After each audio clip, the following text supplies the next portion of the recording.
E aí, gente, Enem Ciência aqui. Essa é a aula 6, nosso curso sobre computação quântica, e como eu falei anteriormente, a gente vai falar hoje sobre o paradoxo IPR e a tese do John Bell nesse tema, né?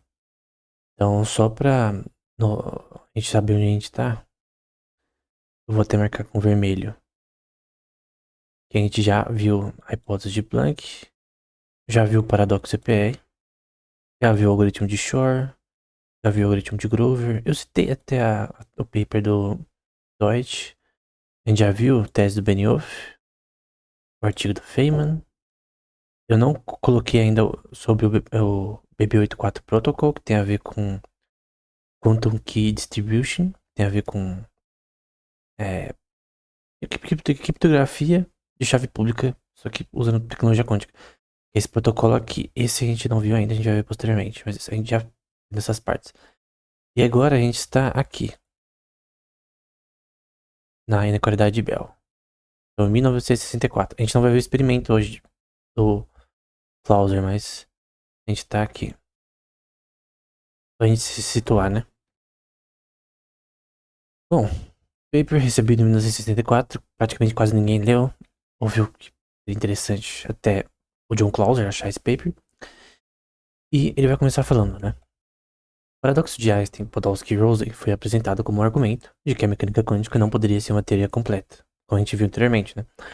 Mas deveria ser complementada por variáveis adicionais, que é chamada Hidden Variable Theory, ou variáveis escondidas. Essas variáveis adicionais deveriam restaurar a, entre aspas, causalidade e localidade da teoria. Localidade a gente já viu anteriormente, que é a questão de que você precisa que um projeto, por exemplo, uma forma de comunicação, ela trafegue de um lado para o outro. A gente pode estar, por exemplo, ondas de rádio ou ondas eletromagnéticas. Você tem uma coisa tá trafegando de A até B. Então você tem aqui a trajetória da bala, por exemplo. Ela vai de A, do ponto A, até o ponto B. E entre essas duas partes, você tem uma conexão entre elas. Tem geometricamente, uma distância e ela vai passando por cada ponto desse trajeto. Então, esse é o ponto em relação à localidade. Newtoniana e até aristotélica também. Já falavam sobre essa questão. A questão do canhão lá do Newton, né? Se você ter força suficiente, você pode sair da estratosfera da Terra, ou se não entrar em órbita. Localidade, a bola ela trafega o percurso completo. A causalidade é um pouco diferente, tem a ver com textos relacionados ao tempo. Eu gosto da frase do Leonard Susskind, que diz que o tempo ele é uma linha direta. Então aqui eu tenho tempo, ele é direto. Então eu vou pôr aqui I, eu tenho a soma de E, e aí eu tenho a questão de que o tempo é uma linha contínua, não tem volta em certos aspectos, né? Mas a gente não tá falando sobre isso aqui, né? Mas aqui a gente tem uma forma de explicar essa questão de relação da forma que a luz propaga em relação ao tempo, tem a ver com relatividade também.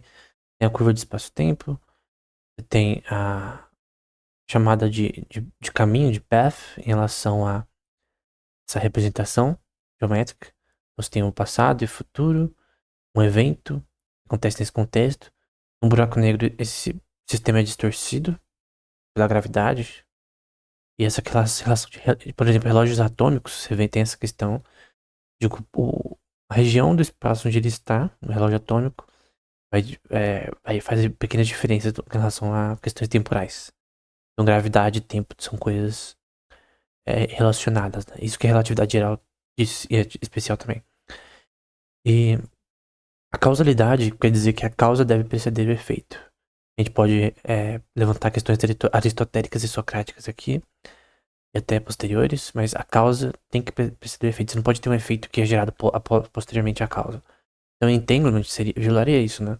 Porque você tem uma partícula A, que é afetada quando você mede, e afeta a B do outro lado, sem localidade, e sem causalidade. Então, essa questão de que a causa deve preceder o efeito, né?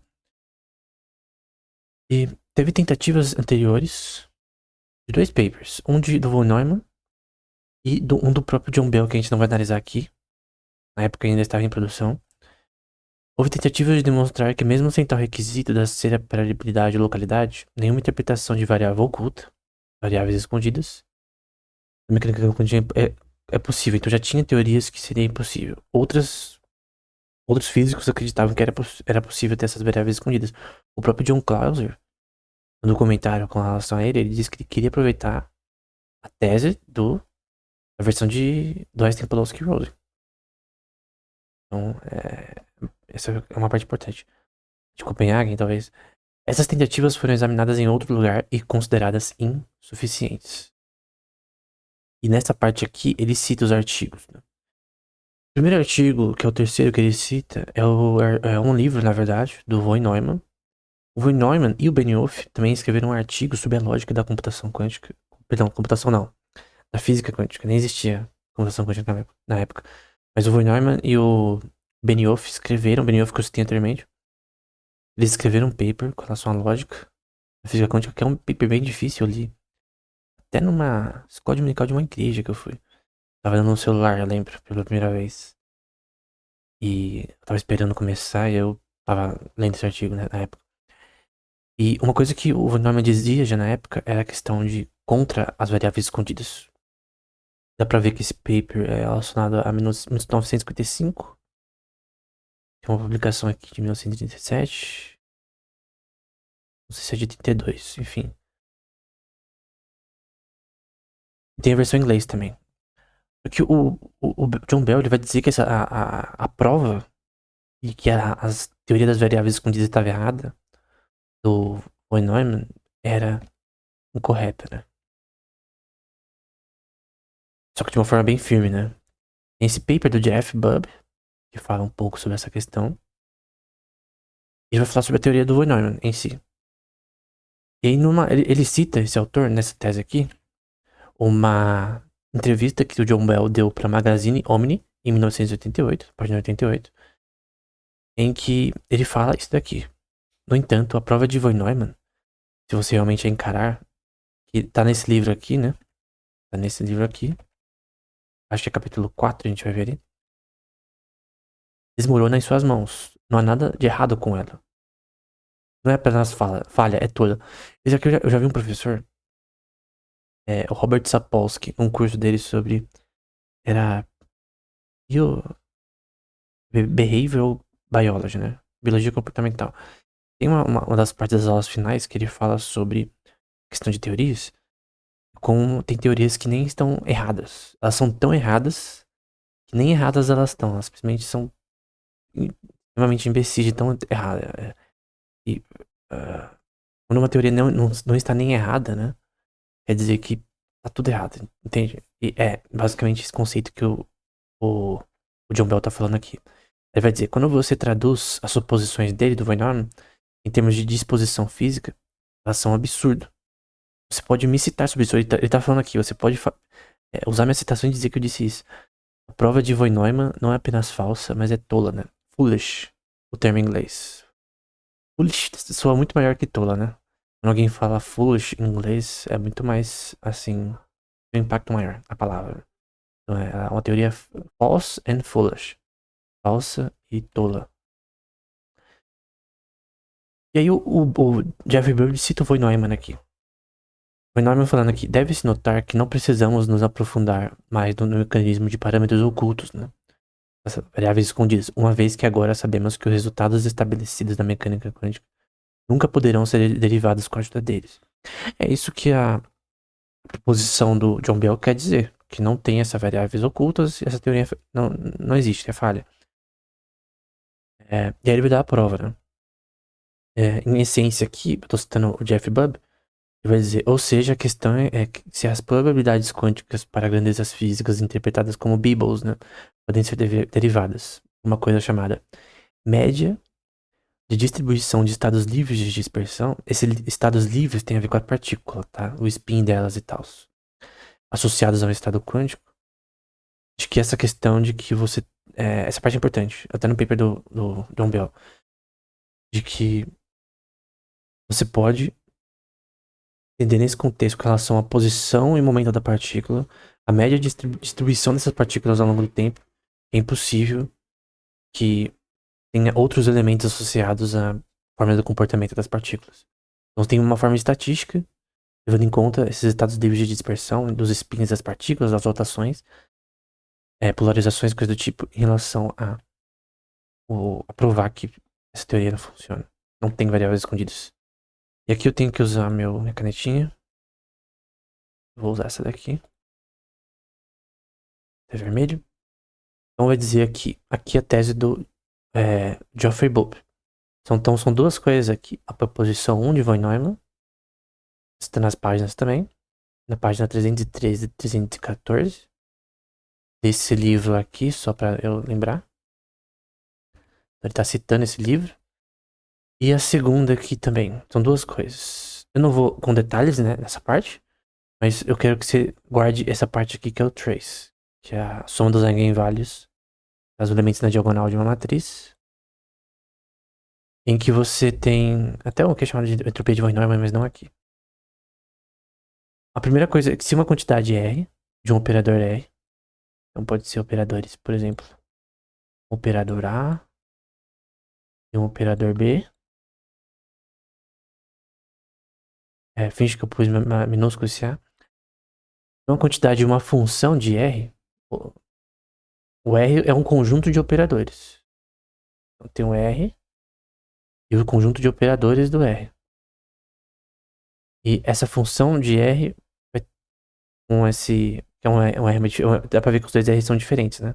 Então são R diferentes aqui. Um R é um conjunto de coisas e o Hilbert Space, e outro é só os operadores em si. Que é esses operadores em relação aos estados quânticos.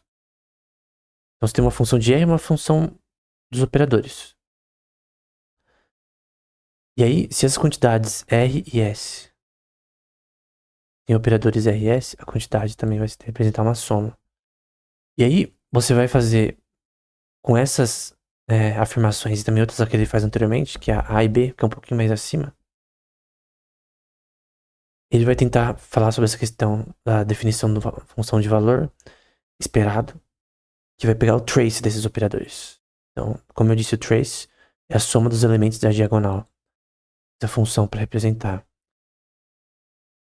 toda essa função de onda que você está analisando. Então tem uma partícula A e B.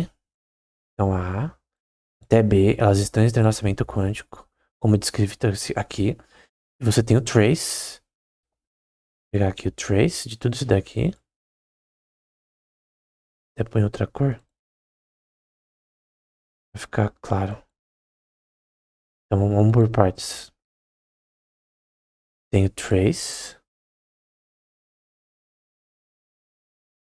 de A, B. E aí eu vou fechar aqui só pra ficar perfeito aqui. Aqui é uma representação simples, né? A notação não tá totalmente correta. Mas é o trace, os elementos da diagonal desse sistema. Que é só conceptual, não tá a notação correta, tá? Mas o ponto é que nesse contexto, sendo com a prova A e B, essa prova 1 e 2 que eu já citei aqui, seria impossível você ter variáveis escondidas que expliquem como isso funciona. Porque com todas essas informações que a gente já tem relacionadas ao trace desse sistema, você já deveria entender que variáveis escondidas não são algo necessário. Ou seja, elas não existem ali, fisicamente. Então a teoria estaria incorreta. Porque de uma forma extremamente simples, mas ele vai dizer aqui, né? Como é bem conhecido, o teorema de Gleason, que eu não vou falar sobre agora, posteriormente estabeleceu o mesmo resultado com várias superposições mais fracas para espaços de Hilbert, com mais de duas dimensões. O Hilbert Space, nesse contexto, no caso, não o Hilbert Space, mas o Hamiltonian, é associado a todas as somas dos estados quânticos de um sistema. Dentro de um Hilbert Space, que é uma forma específica de tratar objetos matemáticos que é aplicado no contexto da quântica, né? Então, Hilbert Space é nesse contexto, mas não se originou nesse contexto necessariamente. Na verdade, a proposição 2, que é essa daqui, né? Ela é necessária para ser válida para apenas quantidades mensuráveis simultaneamente. Então, todo ponto é que a teoria das variáveis escondidas não explica os efeitos básicos com relação a o que se sabia sobre a teoria quântica. E aí, ok, o John Bell não concordava com essa visão. Esse autor, ele fala como, na verdade, a visão do Von Neumann era muito melhor do que a que o Bell estava falando.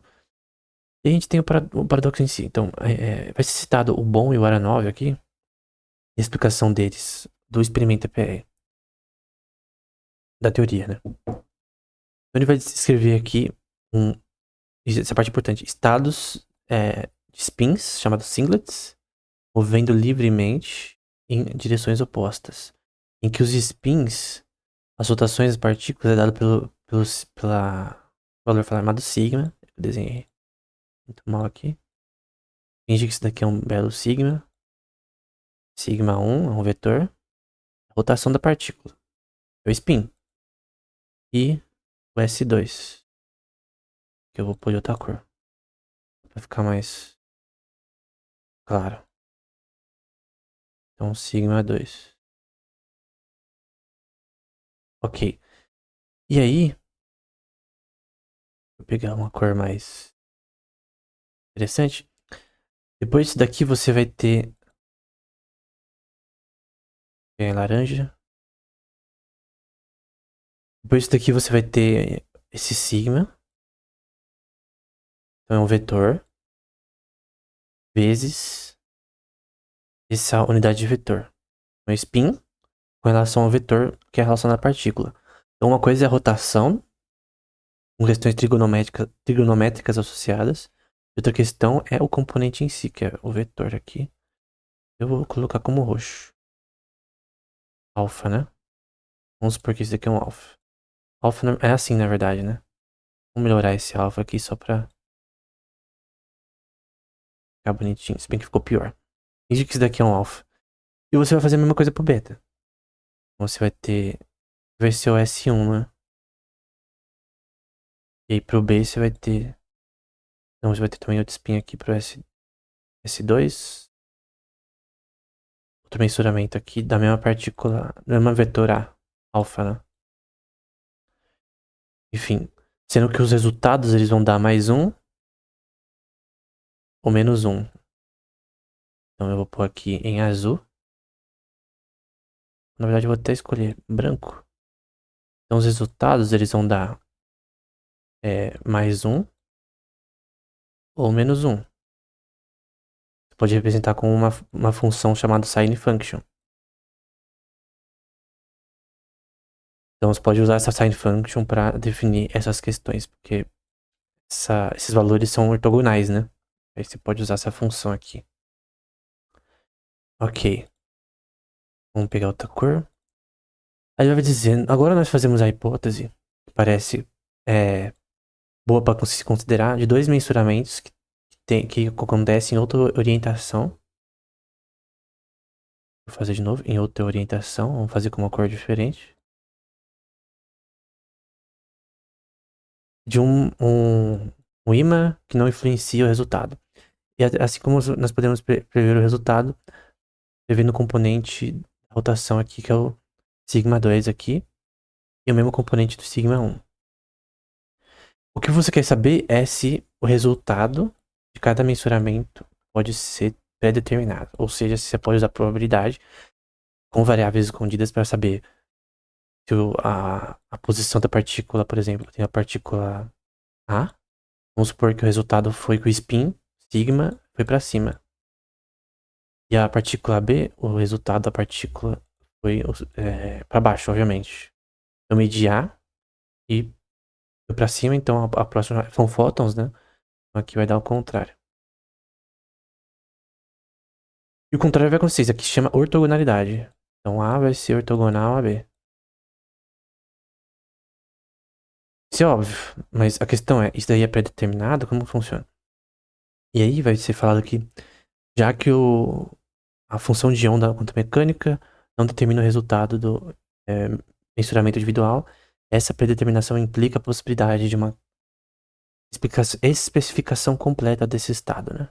Será que existe negócio de variáveis escondidas? O que não tá dizendo aqui, ele tá propondo um experimento. Não é que nem o Voinorma, que é só teoria. Então vamos lá. A gente tem duas partículas. Duas partículas não. Dois estados quânticos. Vão estar entrelaçados. Em que o resultado pode ser mais um ou menos um. Por que mais um e menos um? Porque a gente está representando estados ortogonais, né? Então, um estado vai ser ortogonal ao outro. Ou seja, um vai ser para cima, e quando o A for para cima, o outro vai ser para baixo. E quando o primeiro for para baixo, o outro vai ser para cima. Em fótons. Então, esse é o ponto do porquê a equação é assim. Lembrando que esse tracinho aqui é de um vetor. E lambda também é uma função que vai ser importante ali. E aí, o resultado de mensurar A. Deixa eu tirar aqui. O resultado de A mensurando o spin dele, vezes o vetor, é determinado por A e lambda. E aí, você vai ter aqui essa distribuição de probabilidade com relação a todo esse contexto. Lembrando que você está considerando também fisicamente o comportamento dos spins dessas partículas. Nesse contexto do lambda. Então, você tem uma função de probabilidade que envolve tudo isso, essa questão trigonométrica, com relação a esse spin das partículas. Essa aqui é uma função de probabilidade, por isso P. Com relação a estados entrelaçados chamado A e B, eles estão entrelaçados quanticamente. Você tem uma integral, uma soma, em relação a essa probabilidade, derivada dessa probabilidade ao longo do tempo. Então você tem a parte A, lembrando que a função lambda é a mesma, e a parte B. Então, é uma função de probabilidade que pega a função lambda como parâmetro. E aí, você vai ter aquela mesma coisa que eu falei anteriormente, né? O sigma, que é o spin da partícula, e o conjunto de vetor, sigma 1 e o sigma 2, que você quer medir a rotação das partículas ao longo do tempo. Não é uma, necessariamente, né? Você pega toda a função de onda, mas nesse caso. São duas partículas entrelaçadas no experimento que eu já mostrei anteriormente como funciona. A parte visual, né? E aí você tem outra parte. Você tem a equação de tudo junto, como eu mostrei anteriormente. E o resultado vai ser assim. Em que você tem pode representar como uma sine function de mais um e menos um. E aí, essa é a função sine, é a definição, né? Então é menos 1 se x é igual a 0, 0 se x é igual a 0 e 1 se x for maior que 0. Então a representação é menos 1 para 1, ou 0. É isso que está sendo usado aqui. Só que por que essa função é usada? Porque fisicamente os estados ortogonais dos spins das partículas sempre é um ou outro, né? Você pode representar de forma binária. Em zeros e uns, por exemplo. E aí a função ela vai ficar assim. Então você tem aqui. Lembrando que tem uma parte aqui que é relacionada somente a variáveis escondidas, tá? Aí você vai ter essa parte aqui, que o resultado pode ser menos 1 ou 0. Então você pode representar essa probabilidade com uma sine function. E agora a sine function é representada com relação também a lambda. Então, o resultado pode ser 1 ou menos 1. Ou, vamos supor que é 1. 1 ou menos 1. Vamos supor que aqui seja para cima, para baixo e vice-versa. Lembra que isso daqui tem a ver com o spin das partículas, né? Então, tem o spin dos bósons que é 1, dos férmions, tem o dos quarks, por exemplo, que é diferente. Só que a questão é que o tipo de spin vai denotar diferentes formas que esses spins podem ter, ou uma coisa mais tipo bósons da vida, baixo pra cima da vida. Lembrando que isso daqui é um efeito trigonométrico, né? E o lambda tem uma questão trigonométrica que ele representa ali, um lambda. Ele tem a ver com uma questão trigonométrica, né? Em relação à estrutura dos spins das partículas. Então, quando você vê o lambda aqui, tenha isso em mente. Que você está tentando entender como esses spins funcionam e catalogando na sua equação para você conseguir calcular as coisas corretamente. É estilo um algoritmo de Monte Carlo, né? Primeiro você vê como variáveis específicas funcionam fisicamente, individualmente, para depois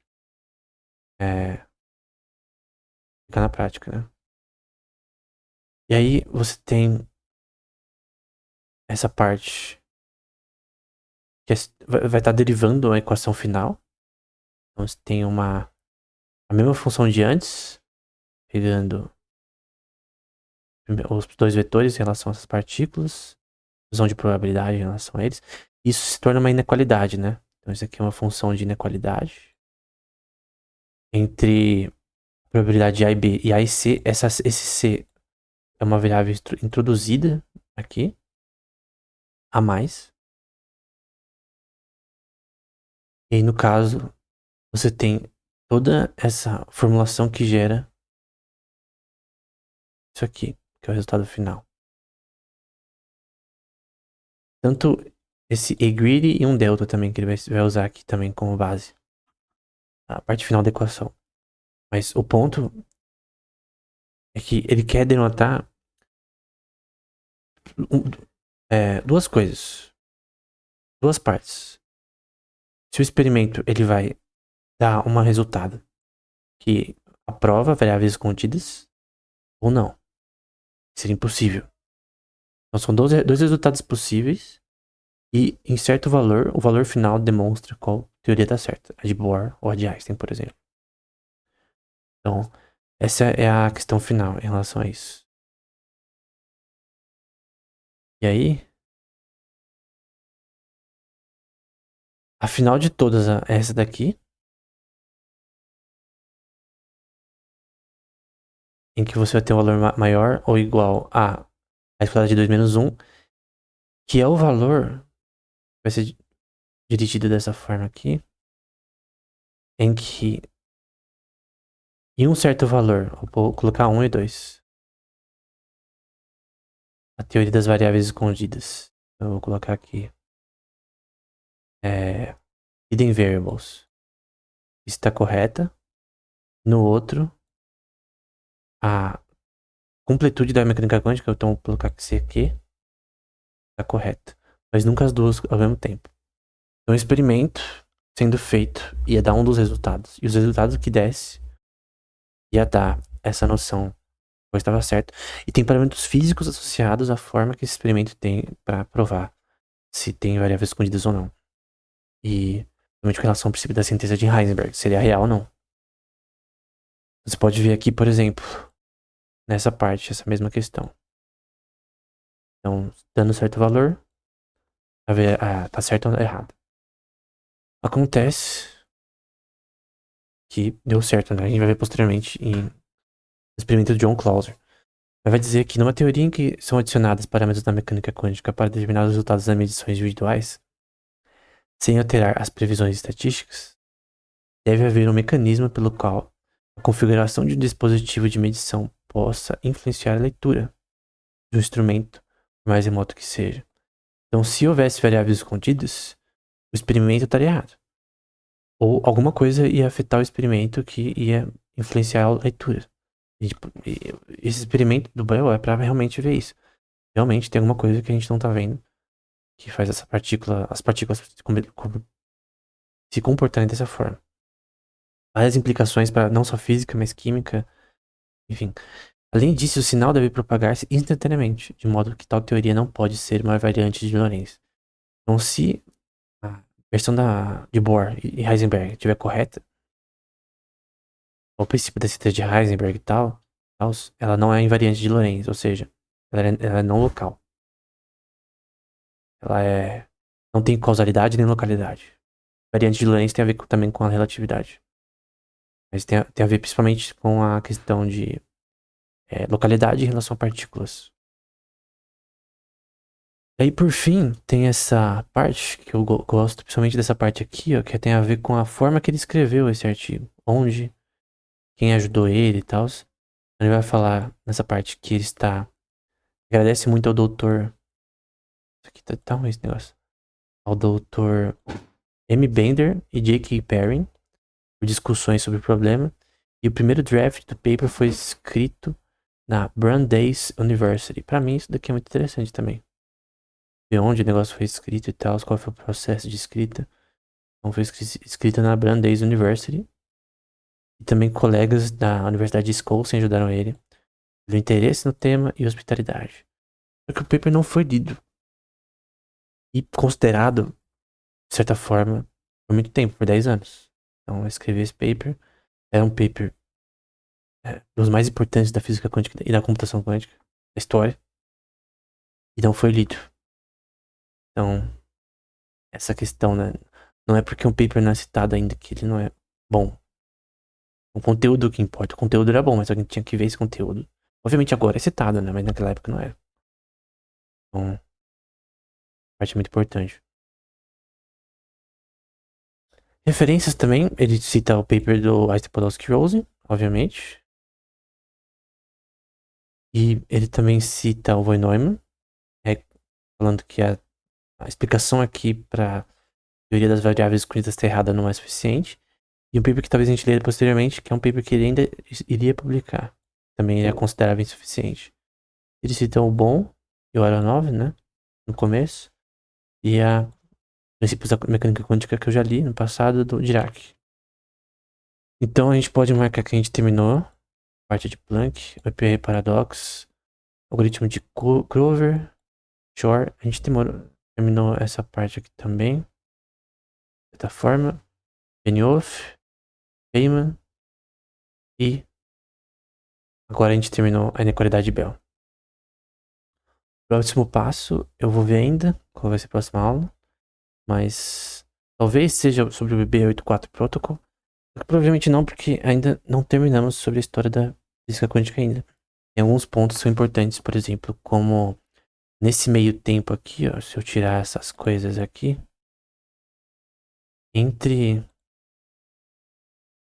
vou pegar aqui, ó, de 1970 até 1994, eu vou pegar tudo isso daqui.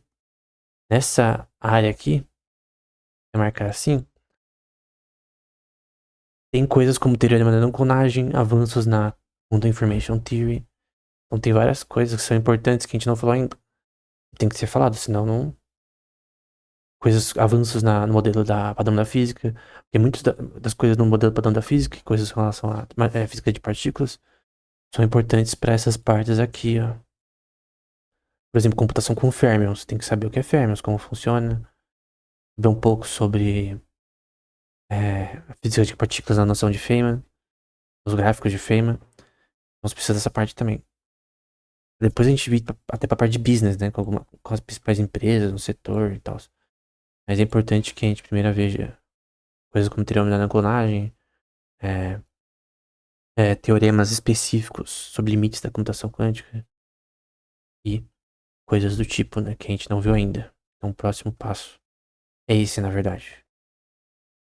Então era isso. Espero que esse vídeo tenha sido útil. Não foi uma análise tão profunda. Poderia ter mais equações importantes ali. Que são relevantes nesse contexto.